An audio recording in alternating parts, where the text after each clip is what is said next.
Hi guys, and welcome back to another video. Today we're going to be predicting the scores of week 24 of this the 2019-2020 Premier League season. Now before we get on to these midweek games, which is week 24, let's have a quick look back at how well we got on in week 23. So last week has a bit of an average week. I had 6 points with one perfect result, that being the 1-1 draw between Arsenal and Sheffield United. Yeah, I had a fairly decent week for myself. I had 12 points overall and I had 3 perfect scores. Arsenal, Sheffield United, 1-1 draw. West Ham, 1-1 draw with Everton. And Liverpool just beating Manchester United 2-0, which we've just finished watching. And I would have had the Watford score correct as well if it wasn't for Troy Deeney missing that, or not missing penalty, but it was a terrible penalty all the same. Representing the viewers in week 23 was Dean Stock, and Dean came away with just the 4 points, redeeming himself just slightly with that 2-0 Liverpool win. So overall now, Nathan, you're on 168 points. I have actually gone past you now, surprisingly, with 172 points, and the viewers languishing still down in 153 points. Top scorers of the week, however, was You're Not Ugly, Just Poor, Which is true, and FPL Penguin. Both of those guys had 9 points each, so congratulations to you two. But enough of last week, let's crack on and make some predictions.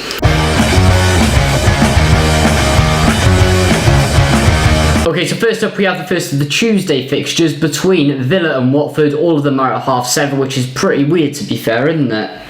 It is actually, yeah. I don't know why that is. Probably international timings or something. Something weird like that. But Villa thought they were lucky to scrape draw against Brighton last week. Brighton had been a bit patchy recently. I thought Brighton would actually get the win, but they just didn't in the end. And Watford, playing really well, got a brilliant draw against Spurs last week. Should have won. Shame for Troy Deeney, really, but winning ways are going to continue for them, and I can see this one being a solid 3-1 away victory to Watford. Think Villa will score, but they're not going to get very far, and their problems are going to continue. I think this is going to be a tight game. It is at Villa Park, under the lights, so there's going to be a special atmosphere there. Watford unlucky not to beat Spurs. However, Tottenham did have their chances as well. I could have gone the way of the Whites, but that was a stalemate. But Watford, can they get anything at Villa? I think they can. Villa, very susceptible at the back at the moment. Watford look very good, as we've already said, against Tottenham. I think they're going to go away against Villa and narrowly beat the Villains 2-1. Next up, we've got, again, at 7:30 on Tuesday, Bournemouth against Brighton. South Coast derby. Bournemouth in all sorts of trouble at the moment. Callum Wilson, what is going on? He can't hit a barn door at the moment. He had a good opportunity against Norwich, didn't take it. I think it was a bit of an air shot, really. Brighton held at home against Aston Villa. Jack Grealish scored a magnificent goal in that one. Does. He did. It was very good. But Brighton, I think Trossard scored the goal there. Maupay looked fairly decent as well. Yeah, Maupay looked good. I think that Brighton, at the moment, on form, currently a little bit better than Bournemouth. And I'm actually going to go for a away victory. I probably have never predicted Brighton to get an away victory at all in the last few seasons, but I am in this one. I'm going to go for a 1-0 victory to the Seagulls. Yeah, I completely agree with you there. If this was last season, then I'd be saying a 3-0 victory to Bournemouth, really. But just because of how awful Bournemouth have been recently, none of their team seems to be performing full stop. Callum Wilson, what's happened and all that, even with their injury problems they've been having. But I don't know, Brighton, what's his name in charge? Graham Potter. Going to look at this, get Harry Potter, of course. Going to look at this game, thinking, right, we can make a statement here against a Bournemouth side who can't do anything at the moment, and they're going to do that. 2-0 away victories to the Seagulls. Yeah, and it's very important that if Brighton do get these 3 points, that'll move them further away from the relegation. So leaving Bournemouth cemented in that danger zone, you could say. Indeed. Next up we have Palace Southampton. Now Southampton, I believe they were 2-1 up at some point in the match. They were 2-0 up. 2-0 up, yeah. if I'm right, and then they come back to lose 3-2. What happened there, Saints fans? I think it was Traore. He was rampaging. Jimenez was excellent. He took 2 of his goals really well. Wolves' attack is insane, especially this season. But they're coming up against a Palace side. Magnificent draw, yeah. Playing really well, but Palace always seems to drop off when they get a good result against these top 6, so-called top 6 teams now, because that's all changed this season. But yeah, well, the question is, with Palace's home form, will they win this one? And I don't think they will. I think Southampton been playing well recently. I think they've only lost once in the last 6 matches. Are going to sneak it with probably 2 goals from Danny Ings. So 2-1 to Southampton. Danny Ings firing a blank on the weekend, but Shane Long scoring the first time in a long time, you could say. Their strikers are prolific though. Let's be fair. Crystal Palace, I think, he scored in the dying embers of that match against Manchester City. I think I can't remember now so many football I've watched over the last couple of days, but I'm not sure if there was a VAR dodgy decision or something like that. They had a goal disallowed or something, but I think it's going to be a home win. I can see the Eagles beating the Saints in this one. I think Southampton losing at home, maybe that's going to dent their confidence slightly. Crystal Palace are going to be full of confidence themselves with that draw against Man City. So I'm going to go for a home win, 2-1 to the Eagles in this one. Next up, we got Everton at home against Newcastle. Newcastle carving out a very special win against Chelsea. I thought Chelsea would go up there and win, but that was one of the ones I got wrong over the weekend. Shame for the guy who got hit with a corner flag, by the way. Bet that must have hurt. Probably would have, especially in the area as well. Everton drawing away against West Ham as well. So this one's going to be very tight. I think Newcastle go there thinking that they can get something out of this one. I think Richarlison's injured as well at the moment. Whether he'll be back for this one, I'm not sure. But I think it's going to be very tight. But I think Toffee's going to come out on top in this one, being at home. And I'm going to go for a 1-0 victory. Yeah, I've gone the same as you. I think Newcastle will score though, but I just think Ancelotti's Toffee side will just be way too strong for him, even with Richarlison out as well. I think Ancelotti will want the rest of the squad to step up, especially with an injury like this, and show that when a player gets injured, this is how we play, and we try and adapt as best as possible. And yeah, definitely 2-1 to Everton here, especially at home as well. Next up, we have Sheffield United versus Man City. Now, Man City, very shock draw against Crystal Palace last week, essentially handing the title to Liverpool now, since they're good 16 or something ridiculous points behind. But yeah, they're coming against Sheffield United side, who got a very good draw against Arsenal last time around away as well, but you know what Arsenal are like at the moment.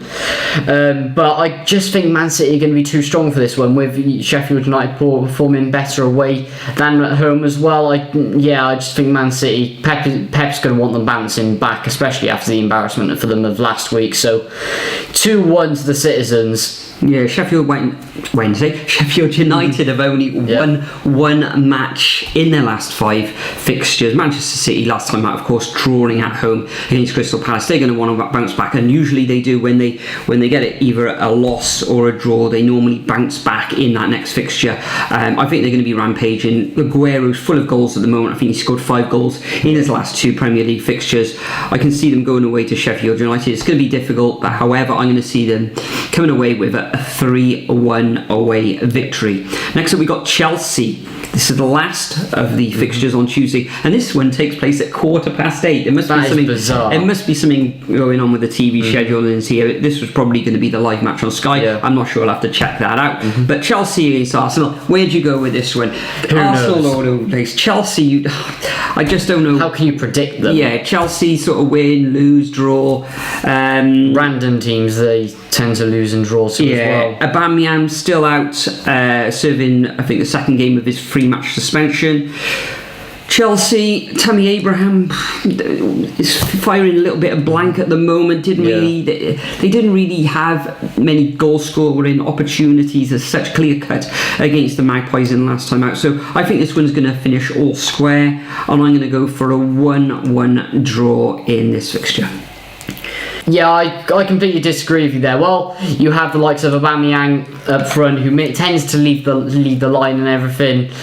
I think that unless he's playing on the left, of course. Unless he's playing on the left, but I just think they're going to struggle there because he's the main source of all the goals. Yes, you have Lacazette and Martinelli, but I just think they're going to be lost without him, and the midfield will struggle as well against Chelsea's midfield because they tend to be strong in midfield, but with Arsenal's defence and everything, I just think they're going to continue to struggle. Chelsea are going to try and push it forward as much as possible, and yeah, I think it's going to be a solid 2-0 victory to Chelsea here. Now moving on to the Wednesday fixtures, first up we have Leicester versus West Ham. Now Leicester getting a very shocking defeat last week to Burnley.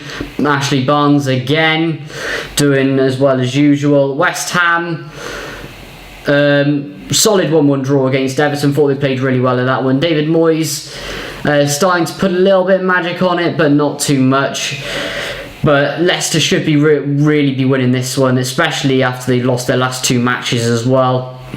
Brenda's going to have their team firing up really, and especially with Vardy's penalty miss earlier, I reckon he'll be straight back on fire, and I think it's going to be a solid 2-1 victory to the Foxes. Yeah, I think Leicester are going to have to bounce back. I think they've lost 4 of their last 6 fixtures now, so if they want a Champions League aspirations, they've really got to start. Okay, I know they're 11 points ahead of Manchester United at the moment in the league, but they don't want to really be losing too many more of these games. Up against West Ham, okay, I know when Moyes come in, they had that good 4-0 victory over Bournemouth, but since then I think they've drawn one and lost one as well, so it hasn't been a massive turnaround there from West Ham. I think Leicester are going to have to bounce back in this one. Definitely. I'm not impressed with West Ham at the moment. Their fans aren't impressed with their team either. So I'm going to go no, their team or the board, rather more the board than the team, I think. So I'm going to go for a straightforward 2-0 home win to the Foxes in this one. And today, Jamie Vardy missed a penalty as well. Next up, we got Spurs at home against Norwich. Spurs, of course, drawing their last match away against Watford. And Norwich carving out that narrow 1-0 victory over the Cherries. Is this one going to be difficult to predict? Not really, no. I think it's going to be a home win. I think it's going to be a straightforward home win to Tottenham in this one. Since Mourinho's coming in, okay, they are sort of shoring the back line, so maybe it's time for me to put Aurier back into my fantasy team. He's currently on the bench. Norwich, okay, they scored, but it was a penalty from Pookie. Is there a Pookie party? Maybe it's just a house party rather than a full-blown. Plus the penalty that was given. The penalty that was given as well was one of the most straight up red cards you have ever seen in the Premier League. Steve Cook doing a Luis Suarez. Shame it didn't give the same fortune for him. But I think Tottenham are going to score 3 goals. Lucas Moura, he's getting in the positions, and I think he's going to bang a few in possibly this week. So I'm going to go for a 3-1 victory to Spurs in this fixture. I'm going to go with a 2-0, keep a clean sheet in this one. I don't think Norwich will be able to break through the Spurs defence, especially under a Mourinho side. And with their form recently as well, where they just seem to be getting draws, and really it's been 0-0s as well. Pookie hasn't been, none of the team has been scoring really. And I'm saying that even though Tottenham have only won once in their last 6 matches. So, 2-0 Tottenham. Next up, we have another 8:15 kick-off, which is very bizarre, between Man United and Burnley. Now, Burnley getting a good result over Leicester last week. Coming back from 2-1. Very shocking.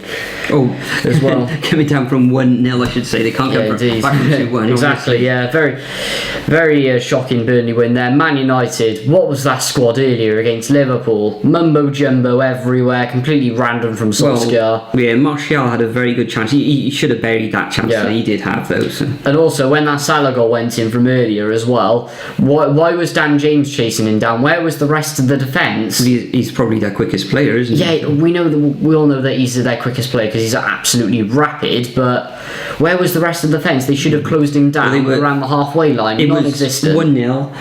it was in the 93rd minute. They were pushing everyone forward. So if they're going to lose, you might as well lose 2, or it could end up as 1-1. So but the thing is, they should have kept a few players back at least that they know can run, instead, because you know how dangerous Liverpool are on the break. They just punch it down to Salah straight away, and then he can just run for days, and it's all over. But yeah, I can't see Man United beating Burnley with those tactics. Sean Dyche is going to have his team up for it, and I think it'll be a narrow 1-1 draw. A narrow 1-1 draw. Yes. Not a straightforward 1-1 draw. No, a narrow 1-1 draw. Okay, yeah, Man United at home. I think they're going to bounce back from that Liverpool defeat earlier on today. Burnley turning things around against Leicester. No, at home, I think Manchester United going to nick this one 1-0. Next up we got Wolves against Liverpool. This one takes place on Thursday evening Premier League football. Don't usually get that apart from around Christmas or Easter. Wolves against Liverpool. Wolves coming back from 2-0 down away against Southampton, as we've already touched upon. Liverpool gaining a 2-0 victory, which is their 21st victory out of 22 matches this season now. I think they're going to win this one as well. Going to go away to Wolves. They're going to make it difficult for the Reds. Wolves always make However, Liverpool, I think it's something like 6, maybe 7 clean sheets on the trot now for Liverpool. So I'm going to go for another clean sheet in this one, and I'm going to go for a 1-0 victory to Liverpool in this one.